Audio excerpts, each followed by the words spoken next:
Good morning. If you don't mind, go ahead and open your Bibles to Genesis chapter 1. Genesis chapter 1. We're going to talk about the biblical creation story today before we move into talking about evolution and some of the other concepts that are going to be pertinent to our discussion on apologetics. But before we jump into any of those types of things, I thought it would be good for us to go back and review the story of the creation of the world according to Genesis chapter 1 and the first few verses of Genesis chapter 2. I'm hoping maybe to present it in a way that maybe you've not thought of it before. This is such a familiar story to most all of us. We've read it countless times. Many of us have taught it countless times to children. That I think sometimes the familiarity with the story causes it to lose some of its power, some of its true purpose. And that's what I want to talk about today, is what really is the purpose of Genesis chapter 1 as the Bible talks about it. Really, there's a battle going on over the text of Genesis chapter 1. There's been a lot of battling about it, and it gets somewhat vicious, to be honest. I know of professors who have been fired because of their viewpoint of Genesis 1, just like I've known professors to be fired over their viewpoint of evolution or intelligent design. Some who have worked at religious schools have been fired because of their view of Genesis chapter 1. To be honest, you generally have people on one of either side in this battle over Genesis chapter 1. Some want to make the text match their findings that they believe are true from science. So they want the text to match the geological record. They want the text to match what scientists say is the correct dating process for things in our world. And then others want to, on the far other end of the spectrum, want to ignore science completely and believe the biblical account somewhat blindly. And I mean that not that we shouldn't believe in the biblical account, but that they will, and a lot of times, talk about the Genesis account in a way that is just not really factual, it's not really true, it's not really what the story of Genesis is really about. And so in either way, what you end up landing on is error instead of truth. The truth is, Genesis chapter 1 has a cultural context that's often ignored by those of us who study it. What I mean by that is, this book is a book that was written a long time ago by an ancient people. It was truth, undoubtedly, but it was truth that was delivered to ancient people, and that truth should be understood within the context that those ancient people would have understood it. And so that kind of adds some things for us to consider as we go through the book, and particularly as we go through the creation account here in chapter 1. It's a story written by ancient people for ancient people. It is not an anti-evolution story, which is what some people will try to use it to teach. That is not at all the purpose of the story. It's not at all what is intended by the story. It's not a literal account of scientific sequences, meaning you go day 1, day 2, day 3, day 4, day 5, day 6, and you take the events that happen on each day, and then we have to give some sort of scientific backing as to why day 1 could have preceded day 4. And that's one of the big debates, is how was there light without the sun, moon, and stars? Or you might have questions about how did day 3, with the creation of the plants on the land, precede the creation of the insects that would have made the plants livable. You get into all these debates from a scientific sequence standpoint, and that's really not what the chapter is about. It's not even a test of faith for the modern skeptic. And I hear people talk about the story that way of, well, if you can't believe in Genesis chapter 1, well, then you can't believe in anything in the Bible. That's not really fair, to be honest. If we're looking at it for what it really is, it is a poem copied by Moses to record God's role in creation. That's really all Genesis chapter 1 is. It is not a scientific expose. It is merely oral history that was written down by Moses, which we believe according to tradition, in order to show what it is God had done, what it is that God had accomplished. What we will often do is we will focus on the form and the process of the creation process. Day 1 is light versus dark. Day 2, sky versus water. Day 3, land versus water. Day 4, heavenly bodies. Day 5, the birds and the fish. And day 6, the land creatures. And we'll talk about how it's 6 literal days, and I'm not teaching against that in this lesson. Don't start getting your ire up, and don't start getting worried about what Adam's going to be teaching in this class. It says 6 days, and I'm perfectly fine with there being 6 days that were a part of this creation process, that God did these things on these 6 days according to this creation story. On day 7, we know that God rested from his labors, and specifically there in chapter 2, it talked about how everything was complete. He rested on the 7th day from all his work that he had done. He blessed the 7th day, declared it holy, for on it he rested from all his work of creation. And so you've got this 6-day creation process, a 7th day of rest, and that's the biblical account of creation. Somehow, somewhere in all of this, you've got the Garden of Eden being created.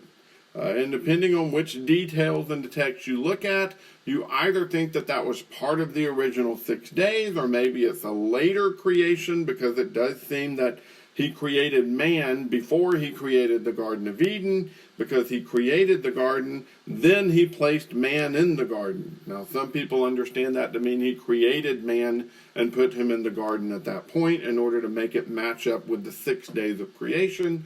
But it's possible he created the Garden of Eden on day 6, whenever he created man, or right after he created man. There's all sorts of different explanations, and the reason for that is we're just not given all of the details we want to have regarding this creation week.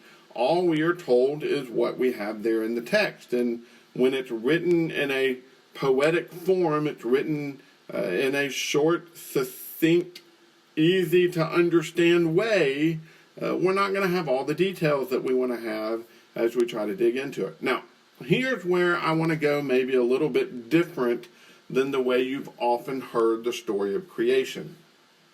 We focus, as I said, on the form and the process, what it was that God created and how he created it. That's what we focus on whenever we talk about the story of creation. I am not convinced that is what the ancient people would have focused on when they talked about the story of creation. And I base that off of other creation accounts, other what are called cosmologies from other cultures. It seems that these people from the ancient world focused on different things than we focus on. Instead of focusing on form and process, they focused on role or purpose or function. Not what did God create, but why did God create it? And that tends to be the very purpose and the very idea behind the story of creation you have in Genesis 1. For instance, you have God creating time on day 1. I know that sounds weird because we always think of time on day 4 when God created the sun and the moon and the stars. But listen to what it says here about day 1. Starting in verse 3 of Genesis 1, "Let there be light, God said, and there was light. God saw that the light was good. God separated the light from the darkness." Now notice this. God called the light day, and the darkness he called night. There was evening and there was morning, day 1. What we have here is the creation of day and night, or time.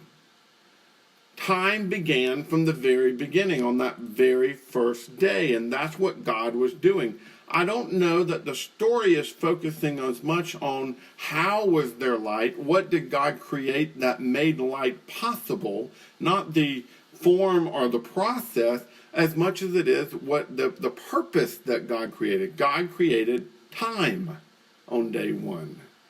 When you get to day two, you have more of the idea of God creates space. Verse 6 says, "Let there be an expanse between the waters, separating water from water. So God made the expanse and separated the water from under the expanse from the water above the expanse, and it was so." God called the expanse sky. What you're really seeing here is that the key to what God created and why he created it is in what he calls things. That he labels them based on their purpose. And so day one, we have day and night created. We always say light and darkness, but I think the real focus is day and night, or time. On day two, we have sky created, or the expanse, or the space is created. Day three, same thing. He creates land. But what it really focuses on here is God called the dry land earth in verse 10. He called the gathering of the waters the sea, and God saw that it was good. Then God said, let's make the earth provide all of its plants. And so what God creates here is sustenance. He creates the food. He creates the food source for all of the creatures he's going to create. Day four, he creates the time tellers. We know that because it specifically says he gave them to us, verse 18, to rule the day and the night and to separate light from darkness. God gives us the purpose of what he did on day four. Day five, he creates food and companions. Now we do have the question of, were they eating these animals, or was that going to come later? Well, we do know that that was specifically approved for them after the flood, but we do know God knew that was going to be the eventual outcome, that man was going to be eating these animals, and so he creates all their food. And notice in the text itself, it calls them livestock. Well, livestock was food. It was the animals that they raised for the purpose of food or for the purpose of labor. And so you have here the food or the companions, or maybe even you could say tools, and then the same thing on day 6. But we know also on day 6, God created man. Day 7, interestingly, isn't as much a rest from creation or from the work as much as it is God rests from giving things their purpose, and then he more or less sits down on his throne in order to rule over what he has created. That seems to be the real thrust of what it means when it says that God rested, that he completed the work. He rested from the work. He blessed the day, declared it holy. Well, that phrase there, he blessed the day and declared it holy, shows God is showing his dominion as the ruler over the creation that he has created and that he is now resting from in the process of creation. All of this really focuses in more on the role or the purpose or the function of what God created instead of the actual items that God creates. And I think that's important for us to note, that what God really is showing us in Genesis chapter 1, what the ancient people would have been focusing on in Genesis chapter 1 is not what God created as much as why he created those things. This understanding of Genesis 1 is in keeping with ancient storytelling and ancient cosmologies. They focused on the purpose of creation. They focused on what it was God was creating and why he created it. They focused on the purpose it served from the gods. They focused on the battle between the gods to create, because honestly, all the things on earth were merely pawns in the dramas between the gods.